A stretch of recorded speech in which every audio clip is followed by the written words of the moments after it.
Hey guys, Chad here with the Reptile Rangers. Now we're at the Kernersville Reptile Zoo and Medical Center today, and we have something really cool. All right, we come into the zoo this morning, turning the lights on. We're hosing down a lot of the live plants and things like that, doing water in the indoor rainforest here, and come up to the Jackson's chameleon habitat, and all of a sudden paid attention that there was babies.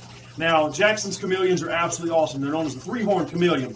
They have three horns like a triceratops. Really, really cool chameleon. It's a mid-sized chameleon, absolutely awesome. One of the few species of chameleons that's actually live birth. They do give live birth. They don't lay eggs. Now, one of the cool things is we didn't realize this female was pregnant. We just got this male-female pair in about 2 weeks ago. Hadn't really paid much attention to anything as far as her belly goes because there was no real need to. They're eating, they're doing their thing. We're just letting them settle in and get used to things. Well, all of a sudden, there are babies running around. Now, we're going to show you these cool babies, kind of how we set them up, how we deal with some of the baby chameleons and things like that.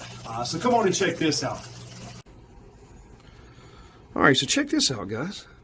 I found this on top of one of our exhibits. See what this is? This is a baby Jackson chameleon. Right there is mom.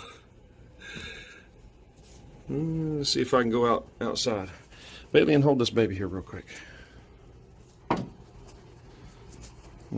See if it'll come right on your hand there, buddy. These things are really, really small. Jackson's chameleons are absolutely awesome, awesome chameleons. I'll do another video about the Jacksons. But yeah, right there's mom. You can see her right there. All right, hang on. Right there's another baby. Right there's the mom. See if I can find the dad. There's the dad. There's them big three horns. That's really cool. These guys are live bearers. A lot of your chameleons are actually egg layers, but the Jackson's chameleon is a live bearer. And so apparently sometime throughout the night last night, she had babies.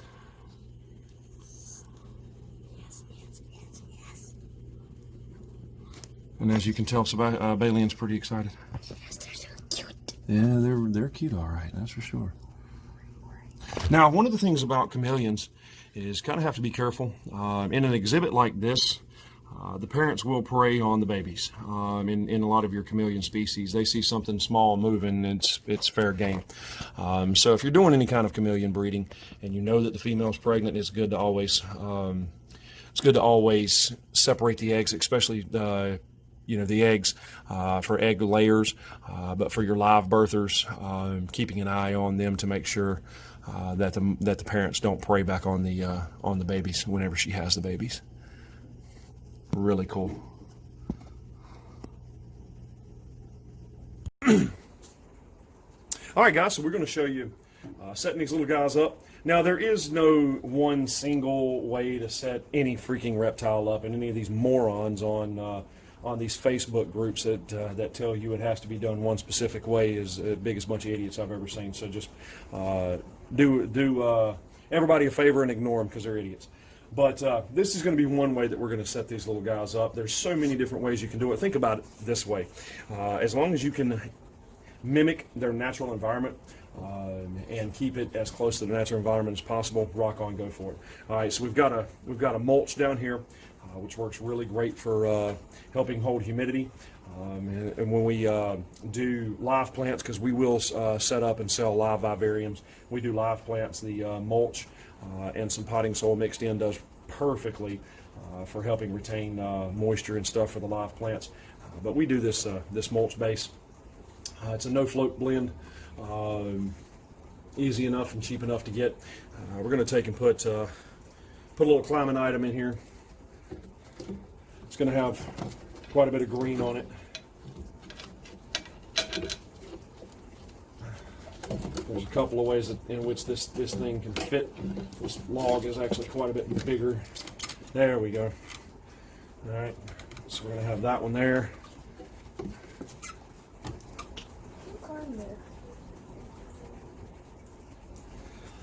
All right, and because the green is on the back side, I'm going to add a little bit of additional green to the front side.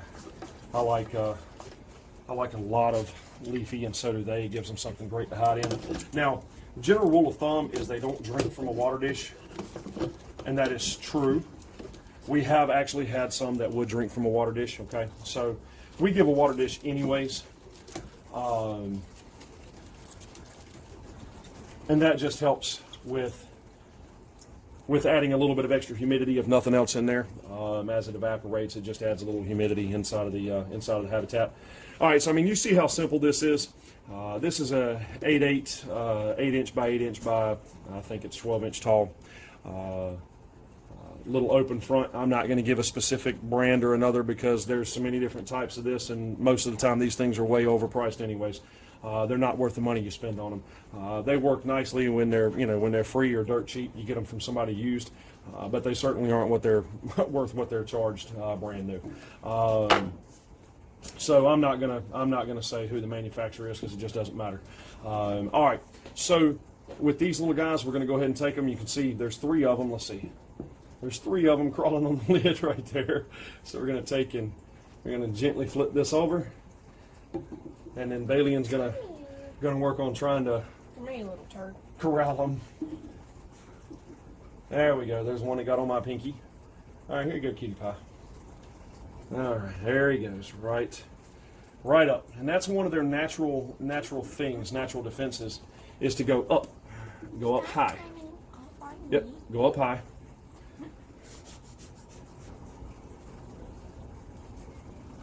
There we go. All right, there's that one. All right, Bailey, and if you'll grab the other one. Let's see. Probably still. Oh yeah, there it is. Apparently he's trying to be Spider-Man and climb the glass.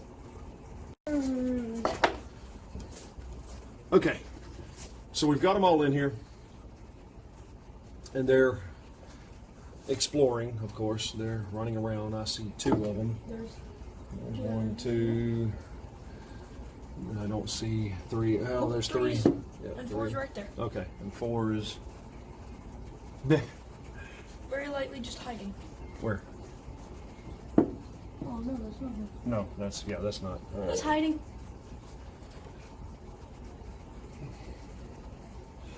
Yeah, 4 is in there somewhere. Well, let's see. Rotate it. 4. Yep. 1, 2, 3. 1, 2, 3, 4. Okay, yeah, there they are. All right, so all of them are there. All right, we're going to fill up the water dish. And what we're going to do is fill this water dish up. We'll put a little UVB lamp over it. As small as this tank is and as hot as it is in this zoo, that'll be more than enough because these guys do not need to be hot. About 80, 82 degrees, 85 degrees is perfect for them. We'll do that real gently. That way it doesn't splash everywhere. And so, again, the whole purpose for this is just for a little bit of humidity in there.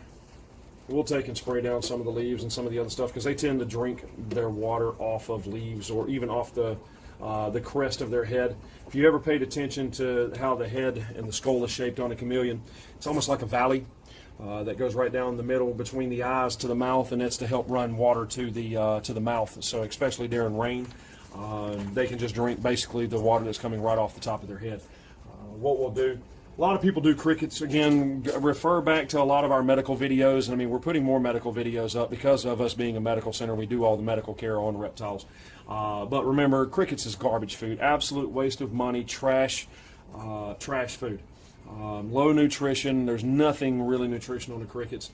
And so what we'll end up doing is we'll feed these little guys fruit flies to begin with, and we'll start introducing them to things like mealworms later. That way, whenever they get older and bigger, they can go up to things such as superworms and dubia roaches and stuff that's a whole lot higher protein, better for them. And crickets cause intestinal parasites anyway, so that's another issue.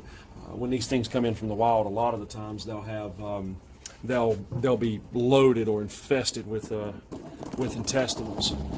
And that's not necessarily due to crickets in captivity. That's just due to what they eat in the wild. See this little guy right here is a cute little thing. But especially in captivity, when all they're fed is crickets go around re-ingesting their own feces, so it causes all kinds of gastrointestinal microorganisms, such as tapeworms and pinworms and other GI tract things. So So the biggest issue is that it's low nutrition and it causes intestinals.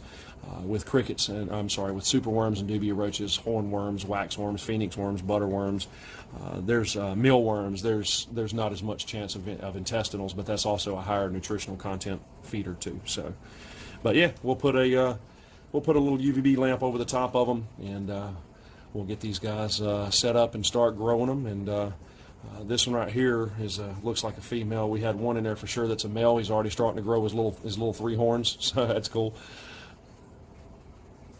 But yeah, this is the Jackson's chameleon, also known as the three-horned chameleon. No, this is the little guy. Yeah, you can see the little horn sticking right off the top of his nose there. And then he's got two little horns right over top of his eyes. That's the little male.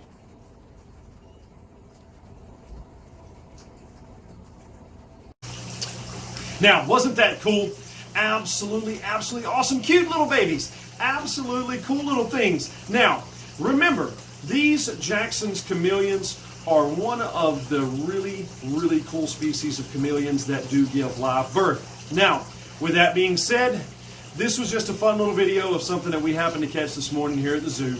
Now, this is Chad. We are the Reptile Rangers here at the Kernersville Reptile Zoo and Medical Center. Make sure to hit that subscribe button, hit the like button, hit the bell for notifications. Also, remember, if you need to get in touch with us, all of our information is in the description below. If you want to leave a comment, by all means, go ahead.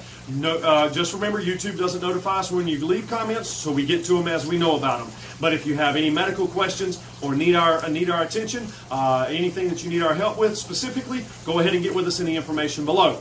The number can also receive text messages. We appreciate you following along week after week, and hope you enjoyed this video of the baby Jackson's chameleons. We'll either see you on the next episode or we'll see you here in the zoo. Later.